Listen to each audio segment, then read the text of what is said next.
Assalamualaikum warahmatullahi ta'ala wabarakatuh. Alhamdulillahirabbil alamin.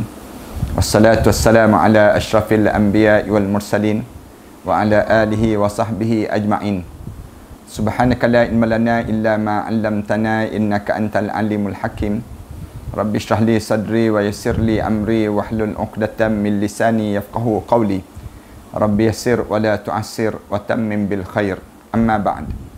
Para penonton dan sahabat-sahabat sekalian, sebagaimana yang dijanjikan semalam, saya telah menyebut tentang mengenai bagaimana keadaan kala mana kita berada di dalam kubur. Apabila kita dimasukkan di dalam kubur, maka kita akan diuji dengan ujian-ujian fitnah kubur. Fitnah kubur ini merupakan satu ujian bagi setiap di kalangan kita yang kita minta dijauhi daripada terkena dengan fitnah kubur. Yang ni sentiasa kita sebut dalam doa kita, Allahumma inni a'udzubika minal fitnatil qabr. Kita sebut demikian, ya Allah, lindungilah aku daripada terkena dengan fitnah kubur. Fitnatul mahya wal mamat, fitnah waktu mana kita hidup dan fitnah waktu mana kita mati. Wa min fitnatil masihid dajjal, kita disebut diajar supaya baca jauhkan aku daripada kena fitnah Masihud Dajjal. Masih dan juga Dajjal. Maknanya kita hidup di hujung-hujung zaman. Kenapa kita diminta supaya minta sangat dalam hidup kita ni, terlepas daripada ditanya ataupun kena pertanyaan-pertanyaan di dalam kubur ini nanti? Jawabnya kerana fitnah kubur itu menyesatkan seseorang. Waktu mana terkena saja kena fitnah kubur, maknanya kita ni akan disoal. Bila kena soalan itu penuh dengan penyiksaan. Bagi orang yang kena soalan, dia akan ditanya bertahun-tahun dan beratus-ratus tahun kalau dia kena ujian ataupun fitnah kubur ini sendiri. Sehingga kan kita diminta supaya minta jauh daripada Allah. Ya Allah, jauhilah aku daripada terkena dengan fitnah yang sedemikian rupa. Kenapa kita minta dengan demikian? Jawabnya nak suruh kitanya bila kita masuk dalam kubur nanti, kubur kita menjadi taman pada taman-taman syurga. Janganlah kita masuk dalam kubur, tiba-tiba kubur kita menjadi satu tempat yang sengsara pada diri kita. Dahlah dunia ni penuh dengan kesengsaraan bagi orang yang dia tak beriman pada Allah. Hidup di atas dunia ni dia akan jadi sengsara. Kenapa sengsara di dunia ini? Jawabnya kerana kita tidak fokus terhadap perjalanan hidup kita. Kita tak nampak yang kita ni lepas pada kita hidup di dunia, kita kena hidup lagi dalam kubur. Kemudian kita tak nampak yang kita kena hidup di padang mahsyar Allah. Lalu kita berfokus untuk dunia sahaja. Kita tidak berfokus untuk akhirat Allah Subhanahu Wa Taala. Sahabat-sahabat, dalam hidup kita ni kita jangan begitu. Dalam hidup kita ni kita kena berfokus. Fokus untuk nak hidup lagi lepas pada kita hidup di atas dunia ni, kena hidup lagi dalam kubur. Macam mana nak hidup dalam kubur? Di dunia ini kita diajar supaya kita bersungguh-sungguh dan bersungguh-sungguh pada diri kita ni, beria-ria pada diri kita untuk dapatkan syurga Allah Subhanahu Wa Taala. Lalu Islam diajar kalau kamu nak suruh selamat daripada fitnah kubur ini, maka di antara cara pada diri kamu salah satunya Rasulullah sallallahu alaihi wasallam ajar pada kita semalam daripada hadis-hadis yang panjang saya sebut semalam, ialah pastikan diri kita ni hidup berjuang untuk Islam sehinggalah kita dapat gugur syahid di jalan Allah. Ini di antara peluang yang pertama. Kalau siapa yang nak suruh masuk dalam kubur, kemudian dia tidak disoal dalam kubur nanti, maka di saat mana dia berjuang, dia hidup atas dunia ni, dia pikul betul-betul Islam. Dia tak sanggup untuk pertaruhkan nyawa dia, tenaga dia, masa dia, semuanya untuk Islam. Bila dia pertaruhkan nyawa, masa, tenaga untuk Islam, satu hari dianya oleh kerana orang benci dengan Islam, ada di kalangan orang kafir yang tak suka dengan Islam, akhirnya membunuh dia kerana dia mempertahankan Islam ataupun dia berjuang di jalan Allah sehingga kan dia gugur syahid di jalan Allah Subhanahu Wa Taala. Maka di waktu tersebut, saat mana dia gugur syahid, dia akan mendapat ganjaran masuk dalam kubur. Tiada pertanyaan malaikat munkar dan nakir pada dia, dan segala dosa-dosa dia yang sebelum daripada ini diampunkan di sisi Allah. Kemudian dalam kubur diberi rezeki oleh Allah berterusan segala amalan-amalan soleh dia di atas dunia, Allah Subhanahu wa taala teruskan amalan soleh dia tu. Tak putus amalan soleh dia. Sedangkan dalam hadis Rasulullah sebutkan, Rasulullah sallallahu alaihi wasallam sebut, "Idza mata ibnu Adam inqata'a amaluhu illa thalathah." Apabila mati saja anak Adam, terputus segala amalan-amalan seorang anak Adam ini kecuali 3 je yang akan terus panjang dan sampai pada kita. Apa dia? Waladin salih yad'uhu lah. Anak yang soleh yang mendoakannya. Yang kedua, Rasulullah sallallahu alaihi wasallam sebut sadaqatin jariyah, sedekah yang berterusan dan sampai pada dia. Kemudian yang sedekah yang terus mengalir. Yang ni kita sedekah untuk masjid, kita sedekah untuk bina sekolah, dan kita bersedekah dalam hidup kita. Yang ketiga, Rasulullah sallallahu alaihi wasallam sebut, yang disebut apa dia? Al-ilmu yantafi'u bih. Ilmu yang bawa manfaat kepada orang lain lepas pada kita mati. Tapi rupa-rupanya dalam hidup kita ni ada satu lagi yang kita nak suruh amalan kita ni berterusan panjang je pada diri kita. Kita sembahyang, pahala kita berterusan dapat. Kemudian walaupun kita dah meninggal dunia, dan kita dah meninggal dunia, pahala sembahyang dapat. Kita dah meninggal dunia, pahala bacaan Quran dapat. Kemudian kita dah meninggal dunia, tapi pahala kita bersedekah semua dapat. Apa dia? Mati syahid. Mati syahid ni satu ganjaran yang Allah Subhanahu wa taala jadikan pada setiap di kalangan kitanya, ganjaran yang besar ini.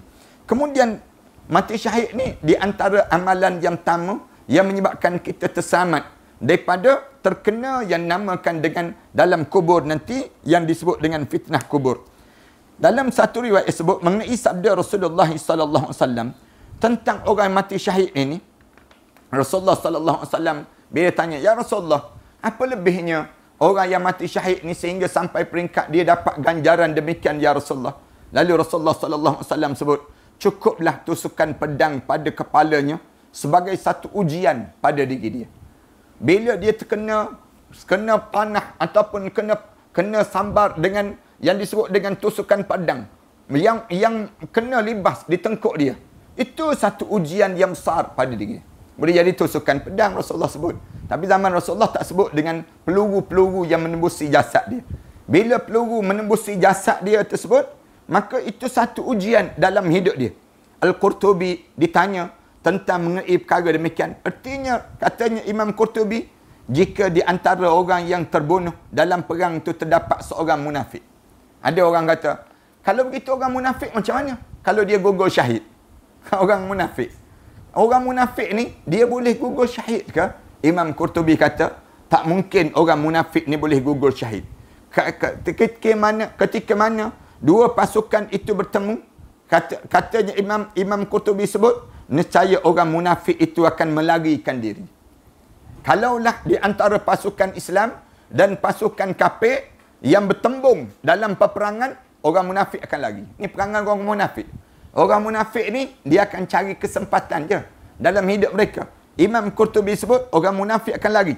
Kerana di antara karakter orang munafik ni adalah melarikan diri pada saat mana dia berada dalam keadaan genting. Orang munafik ni, di antara perangai dia, dia akan lari. Di saat mana dia berada dalam keadaan sukar, di antara perkara yang dia akan terjadi, dia akan melarikan diri. Melarikan diri pada saat mana genting. Sedangkan karakter orang mukmin adalah berserah diri kepada Allah. Itu beza. Perangai orang mukmin, kalau berhadapan dengan perkara yang genting macam mana pun, dia tawakal pada Allah. Dia serah diri pada Allah. Bila dia berserah diri pada Allah Subhanahu wa taala, sedangkan orang-orang mukmin, dia akan berserah diri pada Allah. Dengan demikian hal itu telah memperlihatkan kejujuran dalam hati kecilnya. Yakin bahawa dia siap berperang dan yakin untuk dia terbunuh di jalan Allah. Lalu mengapa masih harus ditanya lagi di dalam kubur bagi orang mukmin tersebut? Ini yang disebut oleh Imam At-Tirmizi, digambarkan demikian. Satu, orang munafik tak mungkin dia dapat gugur syahid. Satu, kita kena jadi orang mukmin. Orang mukmin ni orang yang berpeluang untuk mati syahid di jalan Allah Subhanahu wa taala, dan bila masuk dalam kubur tiada pertanyaan malaikat Munkar dan Nakir untuknya. Kemudian dia akan bangkit dengan keadaan bahagia di padang mahsyar Allah, dan dia boleh tarik keluarga dia yang confirm dihumban ke dalam neraka Allah untuk diberi syafaat masuk dalam syurga Allah Subhanahu wa taala. Dalam hadis Rasulullah sallallahu alaihi wasallam sebut, seorang mukmin yang gugur syahid, dia boleh menarik seramai 70 orang ahli keluarga dia yang confirm berada dalam neraka untuk dimasukkan ke dalam syurga Allah Subhanahu Wa Taala. Ini kelebihan yang pertama yang kita kena faham. Orang yang akan terlepas bila masuk dalam kubur, dia terlepas daripada pertanyaan malaikat munkar dan nakir padanya tersebut. Itu yang pertama. Hari ni, malam ni, kita akan berbicara kumpulan-kumpulan yang lain yang boleh terlepas daripada fitnah kubur ini. Siapa dia? Yang kedua ni, yang disebut dengan orang yang mati sakit yang tenat, sakit yang teruk pada diri dia. Yang ni yang disebut oleh Imam daripada Abu Hurairah, disebut Rasulullah sallallahu alaihi wasallam bersabda, siapa saja yang meninggal dalam keadaan sakit yang tenat, dia sakit yang teruk, bererti dia meninggal dalam keadaan syahid. Maksudnya sakit yang teruk ni macam mana? Sakit yang dia beban pada diri dia, yang digambarkan dia akan diselamatkan daripada fitnah kubur serta dibawa rezekinya daripada syurga pada pagi dan juga petang dalam kubur itu sendiri. Pada orang yang demikian. Lalu disyarahkan, siapa sebenarnya yang sakit sebegini, yang berada dalam keadaan sebegini? Al-Qurtubi mengatakan, hadis tersebut bersifat umum, berlaku pada seluruh penyakit, tetapi dipersempitkan dengan hadis yang lain yang berbunyi, yang dikecilkan lagi. Dalam hadis yang lain yang berbunyi, sesiapa sahaja yang dibunuh oleh penyakit yang terlibat dengan perutnya, dia tidak akan diazab di dalam kuburnya. Allahu Akbar. Bahasa yang mudah, dalam huraian yang panjang lagi, disebut bahawa orang yang kena penyakit taun. Penyakit taun di antara penyakit yang terlepas daripada yang namakan dengan orang yang meninggal dalam keadaan yang dia kena penyakit yang demikian. Ada yang sebut demikian.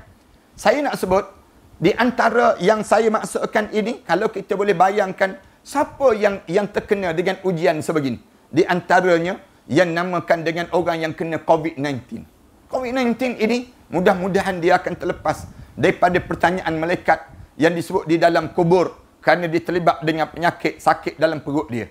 Ini termasuk dengan siapa? Yang terkena kanser.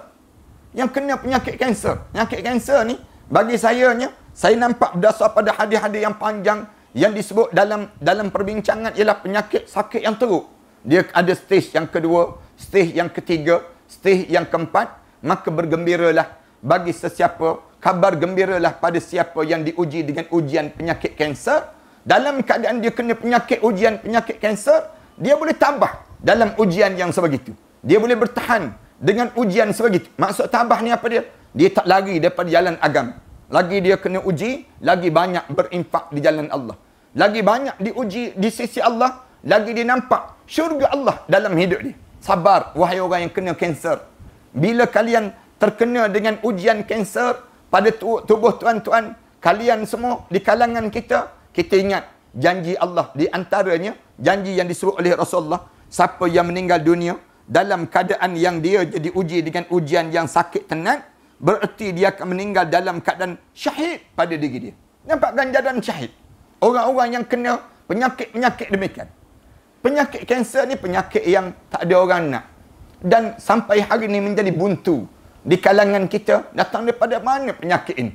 Ada yang kata daripada bawaan air. Ada yang kata daripada makanan. Ada yang kata daripada pergaulan. Ada yang sebut macam-macam gaya. Kalau kita tanya pada doktor, kenapa kena penyakit ini? Doktor kata, kami tak boleh nak bagi tahu sumber mana yang menyebabkan datangnya penyakit ini. Kalau kita sebut COVID-19, ada juga sumber yang disebut dengan daripada makan kelawar, makan binatang-binatang yang dilarang oleh Allah. Makanan eksotik ini. Daripada perkara demikian, kemudian datang. Kanser tak.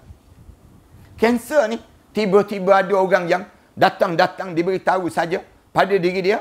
Dan bila dia cek doktor je, tahu-tahu stage yang keempat dah. Tahu-tahu dalam hidup dia terlampau cepat. Padahal kalau mengikut keadaan yang tertentu, dia kena melalui proses 3 bulan, 6 bulan dan seumpamanya. Tapi malam ini, saya nak sebut pada semua di kalangan orang mukmin di Malaysia kita. Ataupun di bumi Brunei dan Singapura dan seumpamanya. Sahabat-sahabat kita daripada Indonesia, penyakit yang disebut dengan penyakit kanser ini, di antara penyakit yang dimaksudkan oleh Rasulullah yang dipahami oleh saya. Saya faham bahawa di mana penyakit yang berlaku di kalangan orang kita yang kena kanser, kalian berpeluang untuk selamat dengan syarat kalian jangan tinggal solat. Kalian jangan buka aurat. Kalian jangan dalam keadaan yang sesakit itu, kalian menjadi seorang yang melawan perintah Allah. Bercakap kotor dan seumpamanya. Jangan. Bila waktu mana kalian diuji dengan ujian penyakit kanser ini, kalian diajar supaya banyakkan berzikir. Banyakkan bersedekah di jalan Allah. Infak di jalan Allah. Alihkan cepat-cepat harta benda kalian yang ada di atas dunia ini, kalian alihkan ke akhirat Allah sebanyak mungkin. Dengan cara macam mana? Berwakaf, berinfak, bersedekah. Dan kalian, bila kalian lakukan demikian, kalian akan rasa keuntungan saat mana kalian berada di dalam kubur sebentar lagi. Jangan simpan harta kita di atas dunia. Bahkan di waktu ini kita mula nasihat pada keluarga-keluarga kita. Mula kita ingatkan pada keluarga kita tentang perjalanan hidup kita ini untuk menuju ke sana. Jangan kita rasa sedih. Jangan kita berputus asa dengan Allah. Berusaha untuk kita dirawat. Berusaha untuk kita dapatkan kesembuhan. Dalam masa yang sama, dalam keadaan yang kita diuji dengan ujian ini, kita menjadikan diri kita istiqamah. Sampailah di saat-saat terakhir, Allah jadikan pada diri kita umur-umur kita untuk dicabut oleh Allah. Di saat sebegitu, mulut kita sentiasa menyebut La ilaha illallah Muhammadur Rasulullah di saat yang sedemikian rupa. Yang dimaksudkan oleh hadis di atas adalah penyakit usus perut. Disebut demikian. Dalam kitab ni disebut, dia merupakan usus yang terjadi dalam tubuh badan mereka masing-masing. Akan tetapi ada yang berpendapat bahawa yang dimaksudkan itu adalah sakit perut yang membawa kepada kematian, lalu dianggap mati syahid akhirat pada orang yang sedemikian rupa. Saya sebut orang yang kena kanser dan orang yang kena COVID-19 ini. Orang yang terkena COVID-19 ni pun sama juga. Kadang-kadang tak ada simptom yang berlaku pada mereka. Tiba-tiba Allah jadikan ujian kena dengan virus sebegini. Dengan syarat dia mukmin. Kemudian dia jaga perintah Allah. Sebab tu kita puji mereka-mereka yang kena dengan ujian ini. Semakin mereka berada dalam hospital, mereka berwirid, mereka membaca ayat-ayat Quran, mereka dalam keadaan penuh dengan keyakinan pada Allah. Sampailah penghujung nyawa mereka. Katakanlah Allah memanggil mereka di saat demikian, mereka telah bersiap dalam tempoh saat yang sebegitu rupa untuk mereka menghadap di hadapan Allah Subhanahu wa taala. Saya nak kabarkan kabar gembira ini pada setiap mereka yang diuji dengan ujian-ujian kanser dan juga ujian COVID-19 ini sendiri. Ini di antara yang disebut demikian. Kemudian disebut lagi hikmah daripada hal itu adalah bahawa mereka tersebut meninggal dalam keadaan yang berakal dan mengenali Allah Subhanahu wa taala. Hikmah dia, bila kena penyakit kanser dan sebagainya, akal mereka tak rosak. Akal mereka tu masih lagi terjaga. Dalam keadaan sebegitu, akal mereka masih lagi kenal Allah. Mulut mereka sentiasa berzikir. Sehingga kan tidak perlu lagi ditanya lagi di dalam kuburnya. Bila masuk dalam kubur, dia meninggal dunia dalam keadaan yang sedemikian rupa. Wahai mereka yang diuji dengan penyakit kanser dan juga penyakit yang disebut dengan COVID-19 ini, bila masuk dalam kubur, tiada pertanyaan untuknya. Ini katanya Imam Jalaluddin As-Suyuti, yang berpandangan yang sedemikian rupa, berbeza dengan orang yang meninggal disebabkan berbagai macam penyakit ketika meninggal dan dia tidak ada dalam keadaan berakal pada mereka tersebut. Mengenai hal ini, pandangan Imam Jalaluddin As-Suyuti berpendapat bahawa hadis di atas tidak memerlukan adanya penyempitan dan pengkhususan seperti itu. Menurut kesepakatan para hufaz, pengumpul, iaitu penghafal hadis daripada sanad hadis tersebut, terdapat perawi yang ghalat. Kemudian kerana lafaz yang tersebenarnya berbunyi siapa sahaja yang meninggal kerana berjihad, bukan siapa sahaja yang meninggal kerana sakit pada mereka tersebut. Walau bagaimana sekalipun, pada kita ni nak sebutnya, tuan kita sebut, ni sebab yang kedua, di mana orang yang masuk dalam kubur, dia boleh tersamak daripada yang disebut dengan azab kubur dan himpitan kubur. Dia selamat daripada azab kubur, pertanyaan malaikat munkar dan nakir, dan tetap berlaku yang disebut dengan yang dinamakan dengan azab kubur padanya. Tapi himpitan kubur kena. Himpitan kubur kena. Dia tak selamat daripada himpitan kubur. Rasulullah sebutlah, tiap di kalangan umat aku semua terkena himpitan kubur. Bila berlaku himpitan kubur ini? Berlaku himpitan kubur ni bila jenazah kita mula turun. Saat mana turun tersebut, bila sampai ke bawah saja, kena dah himpitan kubur di kalangan kita. Dan kita dah bincang dah dalam tajuk sebelum daripada ni. Itu sebab yang kedua. Sebab yang ketiga, yang boleh menyamakan kita daripada yang namakan dengan terselamat daripada pertanyaan malaikat munkar dan nakir di dalam kubur nanti, yang diriwayatkan juga bahawa dalam hadis Rasulullah sebut, barang siapa yang membaca surah Al-Mulk setiap malam. Ni peluang pada kita ni. Siapa-siapa yang dia membaca surah Al-Mulk setiap malam, dia tidak akan dikenakan, dia tidak akan dicelakakan oleh penguji kubur. Rasulullah sallallahu alaihi wasallam ajar pada kita demikian. Sebab yang tiga, sebelum tidur, malam-malam sebelum tidur, baca surah Al-Mulk. Membiasakan malam kita sebelum nak tidur, baca surah Al-Mulk. Nak tidur je, baca surah Al-Mulk. Pada diri kita ni. Kerana apa dia? Bila kita masuk dalam kubur, tiada pertanyaan malaikat munkar dan nakir untuknya, dan tiada azab kubur untuknya. Kesan daripada mana? Surah Al-Mulk yang dibaca sebelum daripada tidur. Ini peluang. Peluang dalam hidup kita, para penonton dan sahabat-sahabat sekalian. Jangan seorang pun di kalangan follower saya ni yang tertinggal malam-malam baca surah Al-Mulk. Rasulullah sallallahu alaihi wasallam ajar demikian. Daripada Juwaibir di dalam tafsirnya menuturkan riwayat daripada Asim bin Abu Daud, daripada Abu Najd yang diterima daripada Zar bin Hubaisi. Dia menuturkan bahawa Ibnu Mas'ud pernah mengatakan, siapa sahaja yang baca surah Al-Mulk setiap malam, baca surah Al-Mulk setiap malam, dia akan dipelihara daripada fitnah kubur. Siapa sahaja yang membiasakan diri membaca firman Allah Ta'ala. Satu lagi. Ini baca satu surah Al-Mulk, katanya Ibnu Mas'ud. Yang kedua, sesiapa yang membiasakan pada diri membaca inni amantu bi rabbikum fasma'un. Inni amantu bi rabbikum fasma'un. Allah akan memudahkan baginya pertanyaan munkar dan nakir untuknya. Itu bagi orang yang nak suruh dalam hidup dia, yang pertama baca surah Al-Mulk. Dalam hidup kita ni baca surah Al-Mulk. Malam-malam, tabarakalladzi biyadihil mulk wa huwa ala kulli syai'in qadir.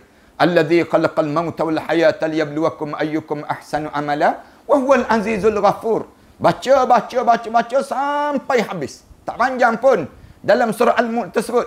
Kita baca dalam keadaan yang baca sebelum tidur kita. Lepas pada kita baca, jangan bercakap lagi. Jangan bercakap lagi dengan isteri kita ke, dengan anak-anak ke, tidur terus. Mudah-mudahan kita dapat pahala malam tersebut. Katakanlah sampai ajal pada kita. Sampai masa untuk kita menghadap depan Allah. Masuk dalam kubur, terlepas terus daripada pertanyaan mereka munkar dan nakir dalam kehidupan mereka tersebut. Kemudian katanya Ibnu Mas'ud lagi, kalau kamu kena juga, kamu nak kena juga, kamu nak suruh mudah untuk disoal pada diri kamu ni pada malam-malam yang demikian, kamu baca begini. Pada malam-malam kamu berada dalam kubur, setiap hari kamu berjalan, sebut inni amantu bi rabbikum fasma'un. Inni amantu bi rabbikum fasma'un. Ulang dalam hidup kita ni, dalam surah Yasin kan. Dalam surah Yasin tu, inni amantu bi rabbikum fasma'un. Kita ulang dan kita ulang. Jalan je, inni amantu bi rabbikum fasma'un. Ulang dari kita. Mudah. Mereka akan tanya soalan-soalan yang mudah. Waktu mana kita berada di dalam kubur untuk ditanya soalan-soalan demi Fatimah. Terima kasih sekali lagi pada malam yang baik ini. Mudah-mudahan kalian semua diberkati dan dirahmati oleh Allah. Dan Allah panjangkan umur kita. Dan Allah masukkan kita di kalangan hamba-hamba yang bertakwa pada Allah Subhanahu Wa Taala. A'udzubillahi minasyaitanirrajim. Bismillahirrahmanirrahim. Alhamdulillahirabbil alamin. Wassalatu wassalamu ala asyrafil anbiya'i wal mursalin. Wa ala alihi wa sahbihi ajma'in. Allahumma shrah lana sudurana. Wa hassin akhlaqana. Wa yassir lana umurana. Allahumma innaka afuwun karimun tuhibbul afwa fa'fu anna. Allahumma arzuqna lailatul qadr. Allahumma barik lana bi syahri Ramadanil mubarak. Allahumma arhamna fa innaka bina rahim wa la tu'azzibna fa innaka alaina qadir. Waltuf bina ya Allah, innaka antal latiful khabir. Ya Allah, ya Tuhan kami, di malam yang baik ini ya Allah, dengan khususnya kami mohon pada kamu ya Allah, agar kamu lapangkanlah kubur-kubur mereka yang telah menyumbangkan sumbangan-sumbangan bagi pembinaan masjid ini ya Allah. Kami pohon pada kamu ya Allah, agar kamu murahkanlah rezeki pada mereka yang telah memberi sumbangan-sumbangan kepada ma'had tahfiz kami ini ya Allah. Kami pohon pada kamu ya Allah, agar mereka ditempatkan di kalangan para siddiqin, para syuhada was salihin. Ya Allah, ya Tuhan kami mohon pada kamu ya Allah, jika mereka masih lagi hidup ya Allah, jadikanlah rezeki-rezeki mereka yang bertambah ya Allah. Saat mana mereka sudah menghadap di hadapan kamu ya Allah, jadikan keluasan kubur-kubur mereka di saat mana Allah kamu jadikan pada kukuhnya binaan-binaan yang sedang kami bangunkan ini ya Allah. Ya Allah, ya Tuhan kami pohon pada kamu ya Allah, kelapangan kubur-kubur mereka ya Allah, kemurahan rezeki dalam hidup mereka ya Allah, dan diangkat darjat mereka di kalangan hamba-hamba kamu yang saleh ya Allah. Rabbana alaika tawakkalna wa ilaika anabna wa ilaikal masir. Ya Allah, rahmatilah kekeluargaan kami ya Allah. Jadikanlah keluarga kami keluarga yang tenang dan sakinah ya Allah.